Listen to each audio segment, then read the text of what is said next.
Hello and welcome. I'm Peter Baldaya, Director of Curatorial Affairs for the Huntsville Museum of Art. And I'm here today with my colleague, David Reyes, Curator of Exhibitions and Collections for the museum. We're very pleased to be here to host the museum's second virtual artist talk and studio visit in connection with our current exhibition, the Red Clay Survey Exhibition of Contemporary Southern Art. And that show is currently on view at the museum and will continue on view through Sunday, October 4th, 2020. Our guest today is participating artist Virginia Derryberry of Asheville, North Carolina. And I want to thank everybody who is joining in today. As many of you know, the Red Clay Survey is a major juried exhibition that the Huntsville Museum of Art has presented on a recurring basis since 1988. The competition provides a showcase for current art in our region through a critical selection of artwork from 12 southern states. This year's version of the survey features 85 works by 67 artists, and the show was juried by myself and my colleague, David, from an initial field of nearly 1,250 entries. We're very pleased with the results, and we hope that you'll have an opportunity, if you haven't already, to come to the museum and see the show before it closes.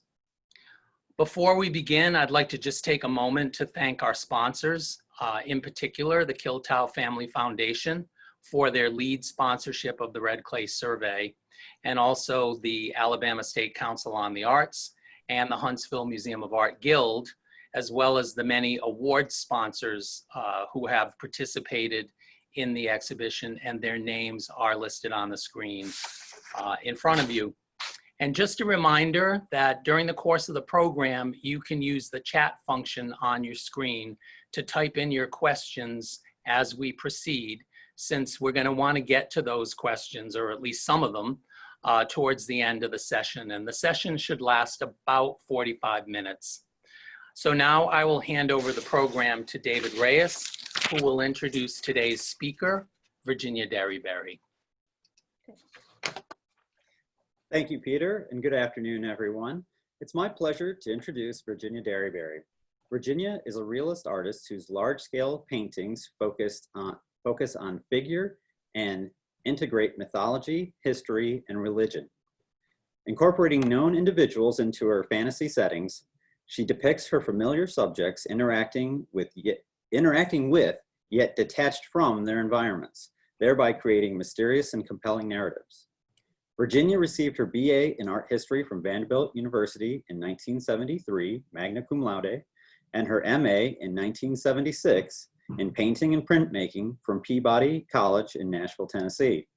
In 1984, she received her MFA in drawing and painting from the University of Tennessee, Knoxville. She is Professor of Art Emerita at UNC Asheville, where she has taught since 1996. Virginia has over 50 solo exhibitions and also participated in numerous group and invitational exhibitions with regional, national, and international venues. Virginia's drawings and paintings are in numerous private and public collections, including the Carnegie Museum in Pittsburgh, the Asheville Art Museum, and Morris Museum of Art in Augusta, Georgia. She has had a number of public art installations as well. One of her most recognizable might be seen at her 16-panel piece might be seen at the Hartsfield Atlanta International Airport. She has received various awards and recognitions, including Visiting Artist at the American Academy in Rome in 2010 and 2016, the Distinguished Teacher of the Year Award from UNC Asheville, and the Annual Artists Fellowship from the Southeastern College Art Association. Virginia has been written about in several publications, including New American Paintings and Oxford American magazines. We are pleased to have with us today, Virginia Derryberry. Thank you, and welcome to everyone. I'm going to spend about 10 minutes or so showing you some images from a PowerPoint that mostly emphasize how I think about color and light, but also how I'm influenced by alchemy, which is the forerunner of modern science, as well as art history and components of feminism, the things that the concepts that feed and nourish the work that I do. And then after that, I'm going to walk around my studio and you can see some of the works a little bit closer up, a little bit more in person. Again, if you have questions, use the chat function and I will try to address those at the end of the studio tour. So now I'm going to shift to the PowerPoint. Hopefully that will work.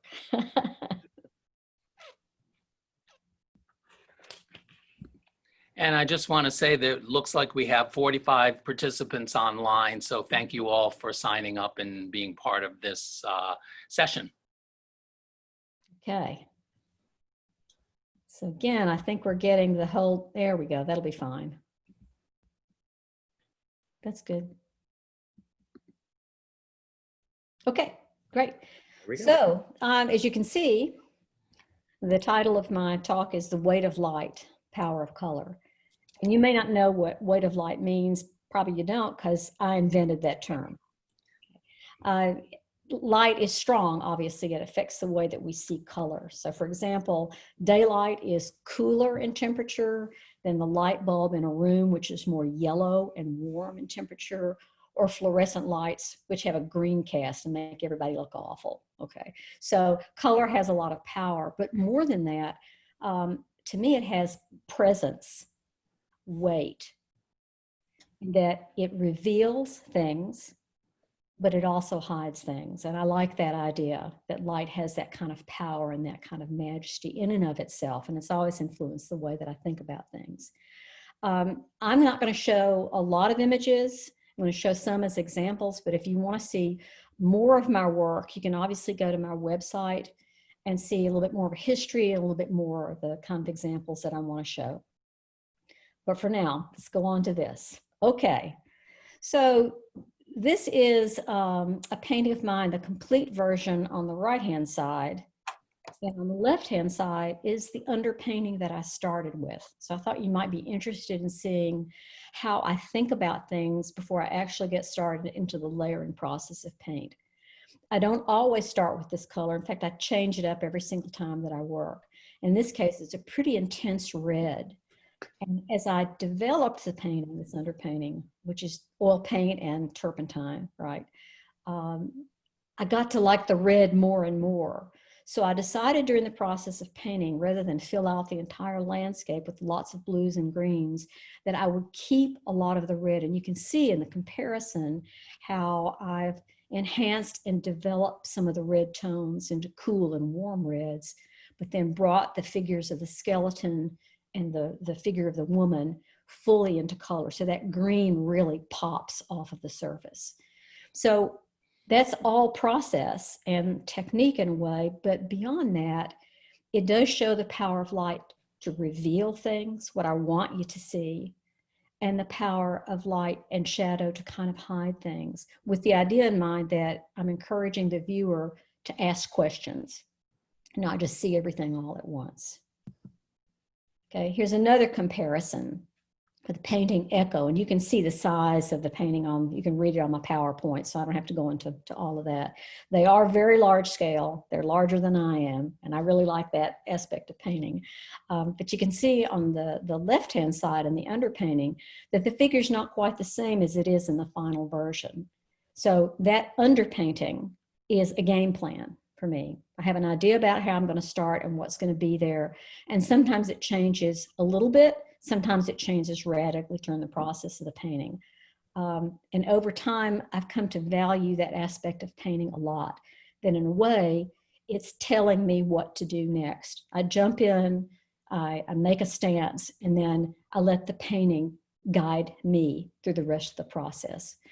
So other things about this kind of painting is that certainly I use photographs, I use drawings of figures, I make stuff up, I combine all of that into my own imagery. And I give myself more and more permission to do that. So in this case, I decided to double the figure of Echo. It's just one person, they're not twins, but it almost looks like that. One who is encountering the viewer, and the other who is sort of literally stirring the water to see what might take place. So again, looking at mythology, but also putting that figure in contemporary dress. In this painting, which is a very large one, this is 6 feet by 8 feet, 2 panels. It's a theme from art history, the 7 deadly sins. And so the figures in it are both serious and comic in a way. Some of their stances are really unusual or almost awkward. And I enjoy that awkwardness, that sense of things being not completely perfect. Again, another way to kind of lure the viewer into that space. So in this one, what I thought I would do is show several stages of the painting. And again, have you look at how it changes during the process of painting and what kinds of colors I end up emphasizing more than others. So on the left is the drawing. And again, you can see a better sense of scale. Perhaps my studio palette is there to the right somewhere. And then on the right-hand side is that underpainting, which in this case is mostly alizarin red with some other reds in it. Very roughly blocked in. Another one, as I get into the painting, I don't always necessarily start at the top and then go to the bottom. Sometimes I skip around. Sometimes I sand things down and start them again, right? It literally is like a storyboard almost, the idea for where things might go. Yeah, you can get a better sense of scale on this one. Close-up of one of the figures' faces. Portraits are really important to me. I used to do paintings where there were figures that were a little bit more generic, and that was interesting, but now more than ever, I like painting people that I know well. Former students, family members, you know, whoever will actually volunteer to pose for me, and enjoy really looking at how their faces change according to the painting that they're in. So I might have painted my daughter, I have no idea, 10 times, my son 10 times, but in every one, they have a different character persona according to the situation where they are. And one more close-up so you can see the pairs of figures. And I don't know if you can notice it from the original underpainting to where it is right now, but the landscape is what changed the most. That plus I added lots of other objects at the feet of the figures to sort of, again, tell a little bit more about the story. Okay. Another image, and in this one, it's a 2-part, really almost a 9-part painting. I am very interested in alchemy, which I said is the forerunner of modern science. The alchemists basically were fascinated with the idea of duality and contrast and dialogue. They called it rebus, R-E-B-I-S, which is about dual or contrast that cannot completely be resolved.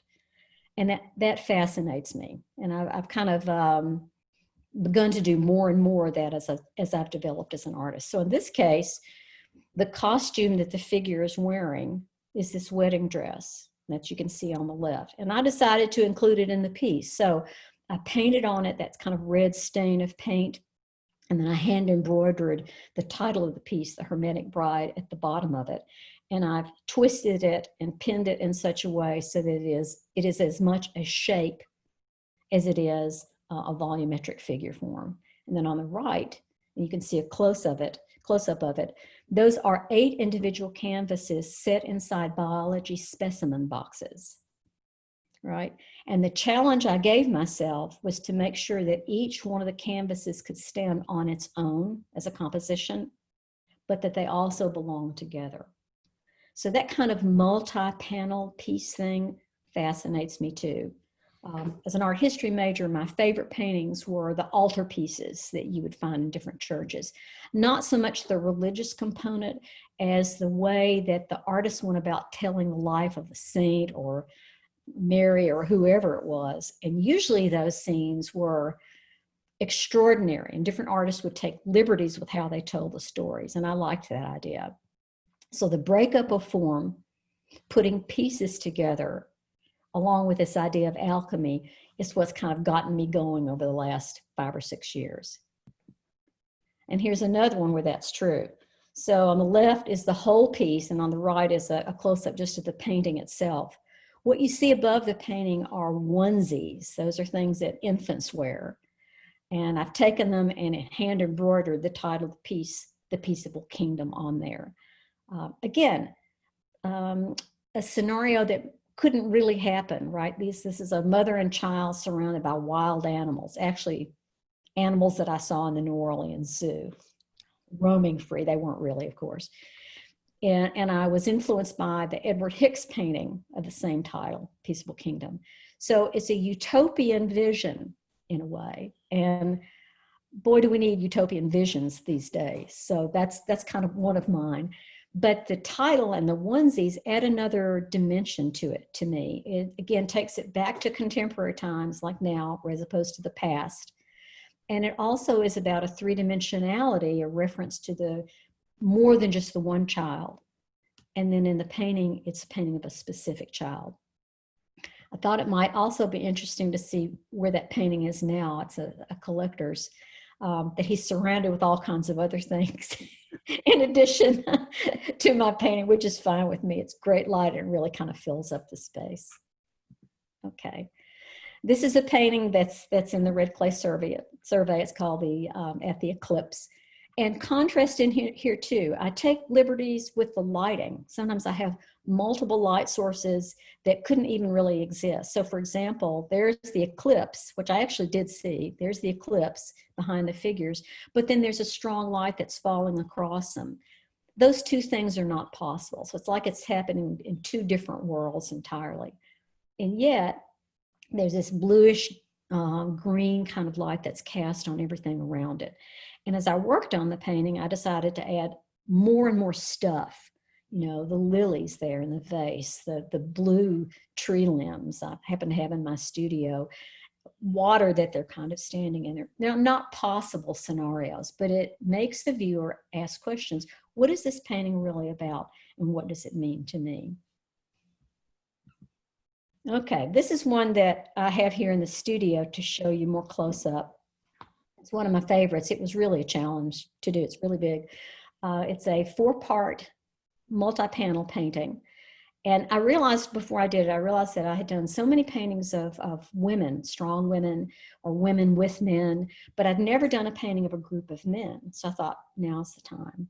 So these are all folks that I know really well, really terrific people, and they agreed to pose for me. So they all posed at different times. So again, I did drawings, photos, made stuff up, and I set them in, that's my backyard that you're looking at. And that's the garden hose, a very long one, kind of exaggerated that one, and other elements that I've added from my house. And they are in very majestic poses in a way, right? They're looking inward, except for the figure at the back, who is my son, who's looking directly at the viewer like, really, mother, you know, intensely. And they are in their own kinds of poses that, again, reveal a lot about their character, how they position their body language. And then as you can see, there are other elements in the foreground that I added towards the end of the painting, the garden hose, the figure of the child, toys, plants, and so on. Again, that add levels of meaning to the painting. And here's a close-up of one of the panels, which again, I'm going to show you even closer when we walk around the studio. Okay. And this is the next to the last image that I'm going to show you on the PowerPoint. This is a triptych. And as you can see, this is the underpainting. You can see actually a couple of colors in there, some yellows, some raw siennas, some Venetian reds. And again, if you can kind of glance at that, and then when I show you the final piece, you can see the other elements that have been added. I took a trip to Cuba with my husband a couple of years ago, and we were able to meet people from all over Cuba, not just in Havana, and see things that I'd never seen before, including that statue of a chicken, a rooster with the woman on. Amazing. So I decided to bring elements from my trip and what I saw and what I felt in that light and in that color into several different canvases. And this is the first one.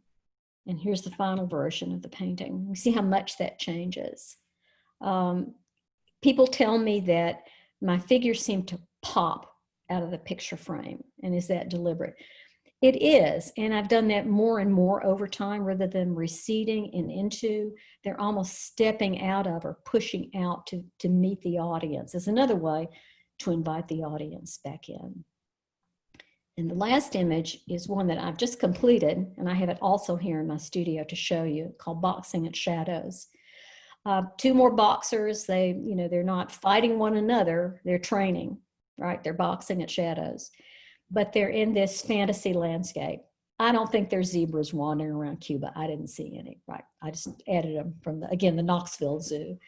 The flowers, it's a fantasy scenario that I saw in a part of Cuba, the building behind, and the light in the fields and so on, that I thought, again, informed the scenario that was taking place.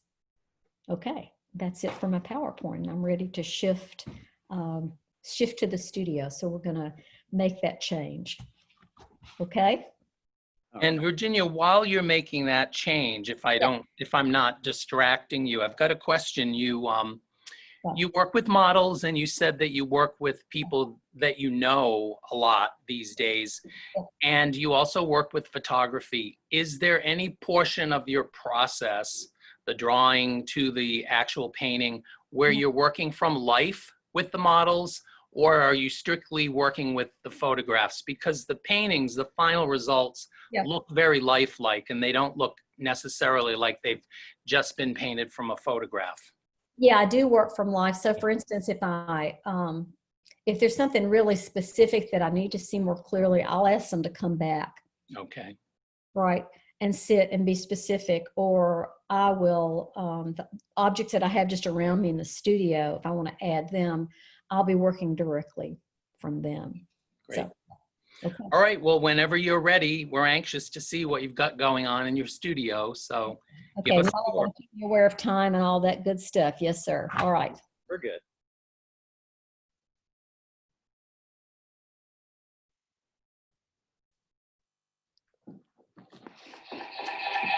Uh-oh, feedback. There we go. All right. So I'm assuming that you can hear me okay. Graham is going to let me know if you can. All right. All good. So this is an older piece that I just thought I would have and show you in reference. Again, the dialogue for me is between painting and fabric. This is velvet that I've hand stamped to play with some of the elements that are in the painting. And this is that biology specimen box that I was talking about earlier. I've used it for a number of things, right? A dialogue, a conversation between fine art and craft, if you want to call it that. And you'll see that in some of the other work that I'm going to show you. So behind me is the Boxing at Shadows painting. You can see more close-ups. I'll get as close. You can kind of see where my hand is to get a frame of reference about the scale. They're about life size, roughly life size. And the thing you can't see in this one, but we will in another one, is the buildup of paint on the surface. To me, painting is almost like sculpture in a way, that where there's more light, there's usually a lot more paint physically put down. And I thought that that's something that I just kind of did out of instinct. But I happened to see a bunch of Caravaggio paintings in Italy. And the same thing was happening. Like in the darker areas, the paint was thinner. It was more mysterious what was going on. The areas where light was hitting were very thickly applied paint. And I love that quality. Again, pulls you in to what's happening and makes you stay there for a while to interpret. So it's not just the one thing that you scan through and go away, but something that you look closer and closer at. One other element in this painting, I really like the idea of the patterning of the zebras. I mean, I'm painting them as three-dimensional forms, but the stripes really make them seem flatter than they really are, along with the volume, of course, and the anatomy of the figures. Some of the shadows are flatter and more patterned. Other areas, they're more volumetric. So that interplay continues to interest me as an artist. So we're going to kind of move around here, get some help doing that. Painting here, we're just going to look at the very top part of it here. Let me walk around this way. There we go. That's good right there. That's perfect. Water fascinates me for the same reasons that zebras and shadows do. On the one hand, it's obviously volumetric, right? And I don't know if you can see this, probably not, but in the lower part of the painting, the figures are standing in water, right? So the color of the water changes the color of the flesh. It also telescopes the forms down, and so there's a shift that takes place in how we see it. So it becomes like, again, in another kind of dream world, whereas the figures are more real. Okay, let's shift over this way. I'm going to try and, in this one, maybe even get a little bit closer to the surface, if that's possible. Okay, so you can see, again, the kind of the scale reference here. There's some strange things in this painting, too. These are portraits of 4 of my former students. And they originally posed over at the studios in the art department at UNC Asheville. And the costumes that they're wearing are costumes that I made, or I found them and I embellished them with embroidery and some additional items. One of them says envy, back to the 7 deadly sins. Another one says lust. Another one says greed, right? Not necessarily that those people are that way, it's just that's what they agreed to put on and kind of play with the idea. It's titled The 4 Elements, which goes back to alchemy. The 4 elements being not just the 4 seasons of the year, but the 4 personalities that seem to be the most evident in human beings. All right, we'll go into that later, but it's pretty interesting that those characterizations are taking place in these figures. If you can see this part right here, this is really strange. This is a sculpture that this young artist, Alison Fawcett, made. And it's a baby, or the image of a baby, in a baked potato. Whatever. I found it funny and strange. And so when I had her pose for the painting, I said, why don't you hold your sculpture and let's see what that adds to the painting. And there are other things that are going on in here. Upside down plastic modeling mannequin legs, again, more flowers, a ball in the upper left-hand corner there that's being balanced. Do those things have perfectly symbolic meanings? Yes and no. I mean, a ball can indicate a sphere or the world, but it can also be an orange color that zips up the painting and gets it moving. Okay, so we're going to come over here, and this painting, yeah, let me go around this way. That's better. This painting is one that's in progress, and you can see plenty of it right now. It's a pretty large one. It's 4.5 by 6 feet. I don't do commissions very often, but I decided to do this one. It's more of a, it's not a straightforward landscape, but it's more of a landscape. But there are definitely strange elements going on in there too. For example, the topiaries down here that haven't been completed, they're just in the underpainting stage, I've made them up. You know, there are mice in there and goodness knows what all else. That they inform the landscape and what could possibly mean. All the buildings have doors, right? But they're dark so that you can't really see what's going on inside. I love the idea of landscape. I love the idea of skies and how varied the color of blue can be. And then how, again, there is more weight and gravity to the earth and the other things that are on it. Okay, so let's switch it around over here. Can you go back a little bit there? Yeah, get the whole thing here. This is the A Few Good Men painting. And if you can't see all of it, you can go to my website again and look at it. But you can see, again, a scale reference. I was able to work on the sections, and there are 4 sections, individually, right? Rather than trying to stand on a ladder and paint the whole thing together. That would have been really crazy to do. So I had to shift back and forth between painting them individually, got some more light on it, painting them as individual paintings, and then putting them together again to see how the parts would connect and how it shift things from one part to the other. And in this painting, again, you can see areas where the patterning, the abstraction, the flatness takes over, like in the shirt that he's wearing, or in the leaves of the plant down here, and in other places too. but most of it is really about volume. Maybe bring the thing a little bit closer right here. We'll look at this area. This is one of my favorite areas of the painting right here, which is the shadow of the hand, his hand, being cast on his face.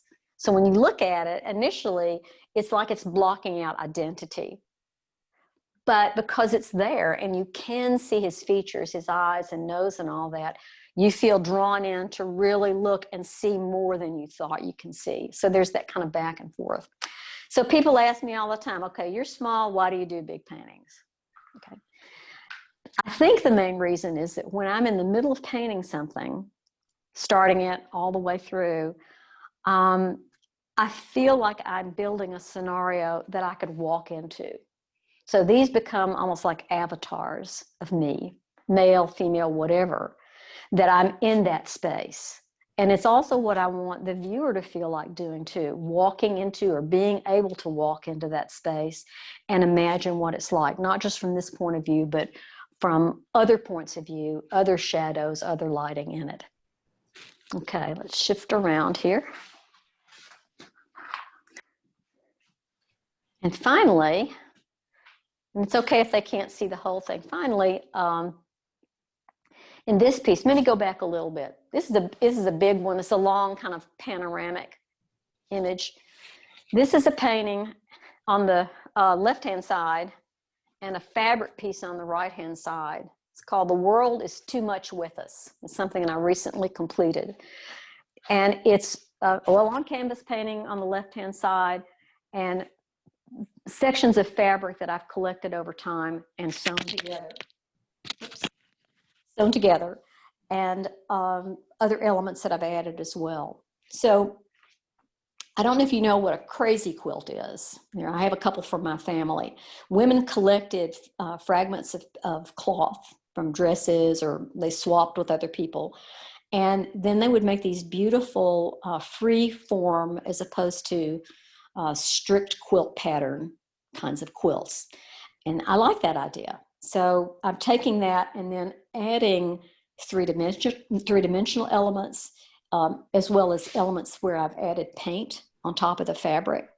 And let's shift it this way just a little bit to the, yeah. So you can see in the painting, I have made the water far more patterned in this particular painting than I did in the one that I just showed you with the two figures standing in water, because there's so much patterning in the crazy quilt area. So over time, as I set up these contrasts, whether they're male, female, dark, light, winter, summer, gravity, levity, whatever it happens to be, I want them to be in conversation with one another. So the fabric pieces that I've been doing, either with the paintings or on their own, have informed how I see the paint. And I find that interesting, kind of what keeps me rolling. So I don't have a formula for how I work. I learn something with every painting that I paint, with every idea that I have. And the other thing that's great about the fabric pieces is that since I travel a lot, I can haul them around with me wherever I go, and collect things as I go. So for example, this is, I don't know if you can see it flash or not. This is from a New Orleans favorite. You know, we were down in New Orleans with my daughter and son-in-law and son and grandkids. So you don't have to plug it to make it turn on, but you can. Now it'll never stop. There you go. So there's an element of play and fantasy along with darker elements. And that's the way life is, obviously. People also ask me a lot, well, do your paintings, do your images, how do they connect to contemporary society? Well, I too, like many people, feel so many conflicts in our society right now, politically, socially, and in every way, that make me very uncomfortable and very anxious. And I don't directly illustrate that in my work, but I know that it's there. So my work has become almost more contrasting, more complex over the years than it ever has been. And I think that's in part because of where I live and when I live. Okay, so that's what I have to say, and I'm happy to answer questions that you have or however you want to go about doing it. Okay. Well, Virginia, thank you so much for that. That was fantastic. I'm assuming that you're going to, can you hear If we me? can do this now. Yeah, okay. We have a question yet? I Just do. thinking, okay. It's on. Let's go back to the, switch back to the computer maybe? Oh yeah, let's do that. Let's switch back to the Oh, yeah, that's Let's great. go back over here. So Virginia moves over to position 1 on the stage. We have a couple of questions and we have a little bit of time, so this is going to be great to be able to ask Virginia a couple of questions. Hey, I Virginia. still can't hear him. Hmm? I can't hear him. Hey, Oh, Virginia. sorry. Peter, can you hear me? I There. can, yes. All right, go ahead. You good? We Yes. good? All right, great. So we have a little bit of time. We can actually have, and we have a couple questions that are popping up here. Okay. So I'm going to ask one here from Skip. Virginia, your use of very specific and identifiable people in your paintings is interesting. Most artists these days seem to want to anonymize the subjects, you know, to kind of keep them away from being their original selves. Can you talk to the audience a little bit about your use of very specific individuals and making them very identifiable? Yeah. So like I said earlier, in previous work, I used to have more generic figures in landscape. But then I went to this residency in Southwest France a number of years ago. And my goal there was to do landscape paintings, right? To see what the light was like and all of that. But we also ended up touring around to different cathedrals and churches in the area. And what I began to notice more than anything else were carved figures where figures were suspended in air, right? Their feet were just dangling or hands were just coming into the picture plane. And what struck me about that was how physical they seemed, not ethereal, but physical. So when I came back to the United States, I decided to do a series of paintings of flying figures. And just making them generic figures didn't work. So I had my daughter pose and my son pose, not literally flying, of course, but I would pose them in such a way so that it would seem like they were suspended. And I really liked the contrast between the depth of the landscape, right, and the weight of the figure. It couldn't possibly be floating and flying that way. So over time, that portrait aspect has become more and more important to me. Great. Thank you for answering that question. Let's see, we have another question. We still have some time. Camille asks, the red background that you begin all your paintings with, kind of is there a specific reason why you're using red to begin those underpaintings? Okay. I do use other colors. I didn't show you examples. Sometimes it's blue, green, but I do use the red and the warmer temperatures more often than not.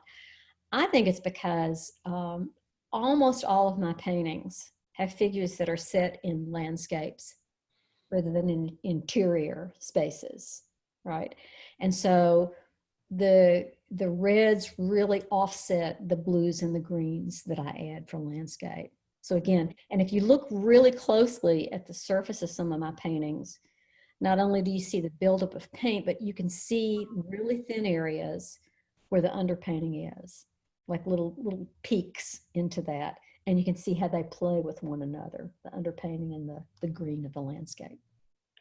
Awesome. Thank you. Thank you for answering that. Peter, did you have any questions? Well, I see here on the chat that there's a really interesting question from Kelly.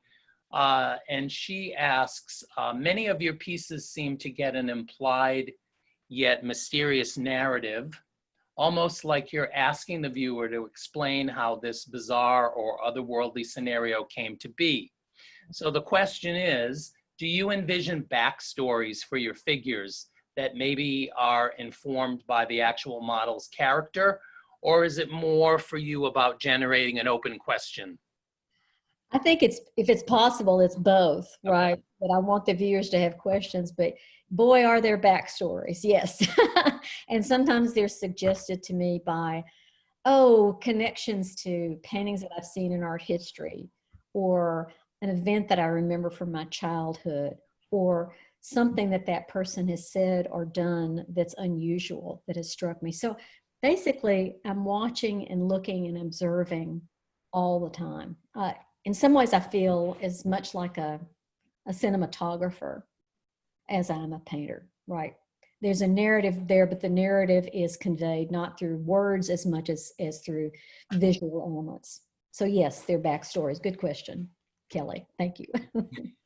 All right. We've got another question here from Chris. Have you always done fabric art, and which was first, painting or fabric? Painting was first. I did drawing and painting from the time I was like 9 or 10 years old and just never stopped. But the sewing component came from a more practical thing. I used to, you know, fix my kids' clothes, or I would make a quilt-like thing for somebody as a gift. But over time, I began to realize how much I loved the texture of fabric and the intense colors and the different weights. And I thought, wait a minute, that's connected to painting. All of those compositional elements, as well as the surface and the layering and so on. They're different, but they also inform one another. But yeah, painting is kind of the driving force more so than fabric, always has been. Awesome, awesome. Okay. I have a question. I'm seeing a lot of new work in your studio. Are you constantly painting? Are you preparing for something coming up? What's happening with you? I'm constantly painting. I mean, I painted all the time as a university professor too. God knows how I made the time to do it, but I did it because it made me a better teacher, and I just kind of felt better in general. But now that I am retired from teaching, I make work all the time. Sometimes small work, sometimes large work, sometimes things that I can haul around with me. All right. So in fact, I have 3 exhibitions coming up. If it's okay if I plug them. That's what I'd like to do. I have one that's coming up in November. My work by Marcia Goldenstein, who's a former professor of mine from UTK, who also is a painter, but is doing fabric and embroidery and stitch work.